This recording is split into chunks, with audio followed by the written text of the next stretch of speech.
morning, friends. We're on Chapter 4, Loneliness. The next day was rainy and dark. Rain fell on the roof of the barn and dripped steadily from the eaves. Rain fell in the barnyard and ran in crooked courses down into the lane where thistles and pigweed grew. Rain spattered against Mrs. Zuckerman's kitchen windows and came gushing out the downspouts. Rain fell on the backs of the sheep as they grazed in the meadow.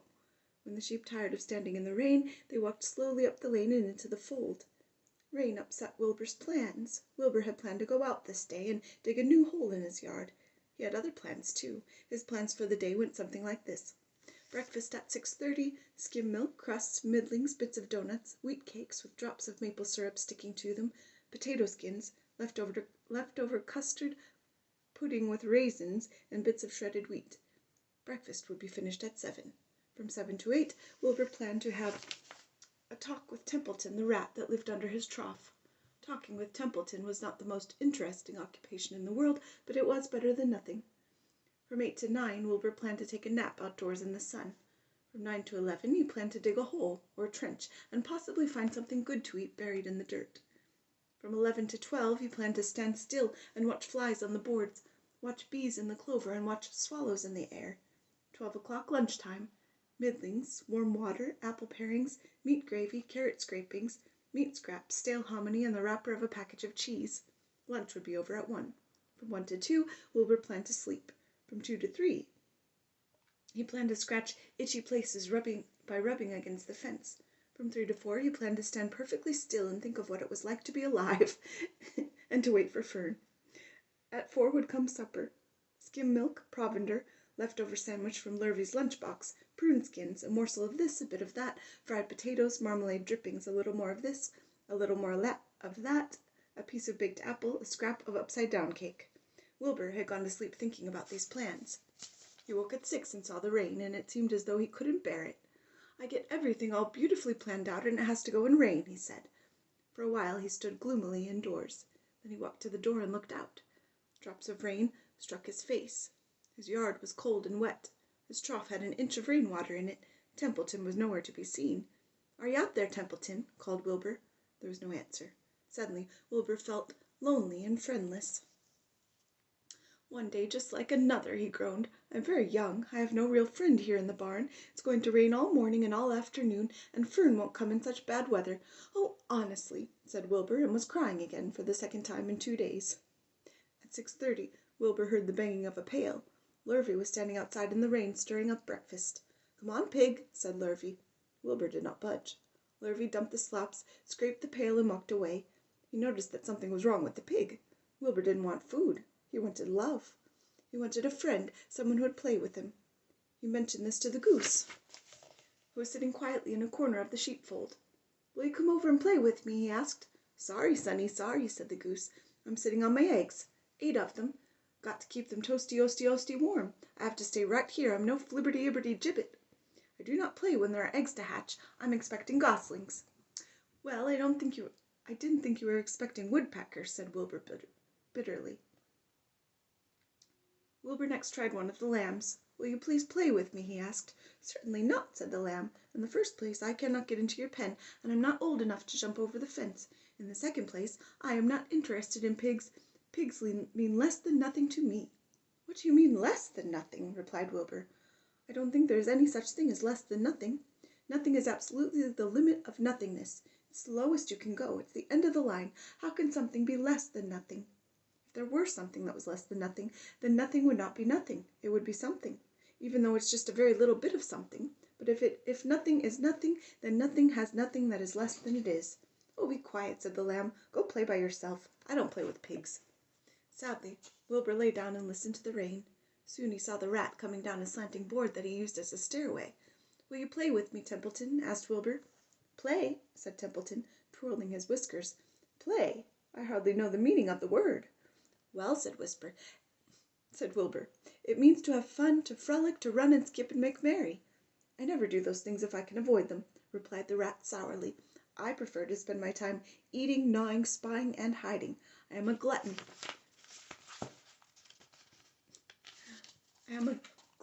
not a merrymaker. Right now I'm on my way to your trough to eat your breakfast, since you haven't got sense enough to eat it yourself." and Templeton the rat crept stealthily along the wall and disappeared into a private tunnel that he had dug between the door and the trough in Wilbur's yard. Templeton was a crafty rat. He had things pretty much his own way. The tunnel was an example of his skill and cunning. The tunnel enabled him to get from the barn to his hiding place under a pig trough without coming out into the open. He had tunnels and runways all over Mr. Zuckerman's farm and could get from one place to another without being seen. Usually he slept during the daytime and was abroad only after dark. Wilbur watched him disappear into his tunnel. In a moment he saw the rat's sharp nose poke out from underneath the wood trough. Cautiously, Templeton pulled himself up over the edge of the trough. This was almost more than Wilbur could stand. On this dreary, rainy day he saw his breakfast being eaten by somebody else. He knew Templeton was getting soaked out there in the pouring rain, but even that didn't comfort him. Friendless, dejected, and hungry, he threw himself down in the manure and sobbed. Late that afternoon, Lurvy went to Mr. Zuckerman. "I think there's something wrong with that pig of yours. He hasn't touched his food. Give him 2 spoonfuls of sulfur. Give him 2 spoonfuls of sulfur and a little molasses," said Mr. Zuckerman. Wilbur couldn't believe what was happening to him when Lurvy caught him and forced the medicine down his throat. That was certainly the worst day of his life. He didn't know whether he could endure the awful loneliness any more. Darkness settled over everything. Soon there were only shadows and the noises of the sheep chewing their cuds, and occasionally the rattle of a cow chain up overhead. You can imagine Wilbur's surprise when out of the darkness came a small voice he had never heard before. It sounded rather thin but pleasant. "Do you want a friend, Wilbur?" it said. "I'll be a friend to you. I've watched you all day, and I like you." "But I can't see you," said Wilbur, jumping to his feet. "Where are you, and who are you?" "I'm right up here," said the voice. "Go to sleep. You'll see me in the morning." Chapter 5. Charlotte. The night seemed long. Wilbur's stomach was empty and his mind was full. And when your stomach is empty and your mind is full, it's always hard to sleep. A dozen times during the night, Wilbur woke and stared into the blackness, listening to the sounds and trying to figure out what time it was. A barn is never perfectly quiet. Even at midnight, there's always something stirring. The first time he woke, he heard Templeton gnawing a hole in the grain bin. Templeton's teeth scraped loudly against the wood and made quite a racket. "That crazy rat," thought Wilbur. "Why does he have to stay up all night, grinding his clashers and destroying people's property? Why can't he go to sleep like any decent animal?" The second time Wilbur woke, he heard the goose turning on her nest and chuckling to herself. "What time is it?" Wilbur whispered to the goose. Probably, about 11:30, said the goose. "Why aren't you asleep, Wilbur?" "Too many things on my mind," said Wilbur. "Well," said the goose, "that's not my trouble. I have nothing at all on my mind, but I've too many things under my behind. Have you ever tried to sleep while sitting on 8 eggs? "No," replied Wilbur. "I suppose it is uncomfortable. How long does it take a goose egg to hatch?" Approximately 30 days all told," answered the goose. "But I cheat a little. On warm afternoons I just pull a little straw over the eggs and go out for a walk." Wilbur yawned and went back to sleep. In his dreams he heard again the voice saying, "I'll be a friend to you. Go to sleep. You'll see me in the morning." About half an hour before dawn, Wilbur woke and listened. The barn was still dark. The sheep lay motionless. Even the goose was quiet. Overhead on the main floor nothing stirred. The cows were resting, the horses dozed.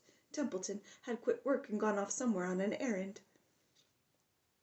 The only sound was a slight scraping noise from the rooftop, where the weather vane swung back and forth. Wilbur loved the barn when it was like this, calm and quiet, waiting for light. "Day is almost here," he thought. Through a small window a faint gleam appeared. One by one the stars went out. Wilbur could see the goose a few feet away. She sat with head tucked under a wing. Then he could see the sheep and the lambs. The sky lightened. "Oh, beautiful day, here it is at last. Today I shall find my friend."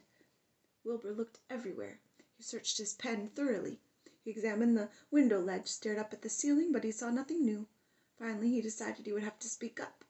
He hated to break the lovely stillness of dawn by using his voice, but he couldn't think of any other way to locate the mysterious new friend who was nowhere to be seen. So Wilbur cleared his throat.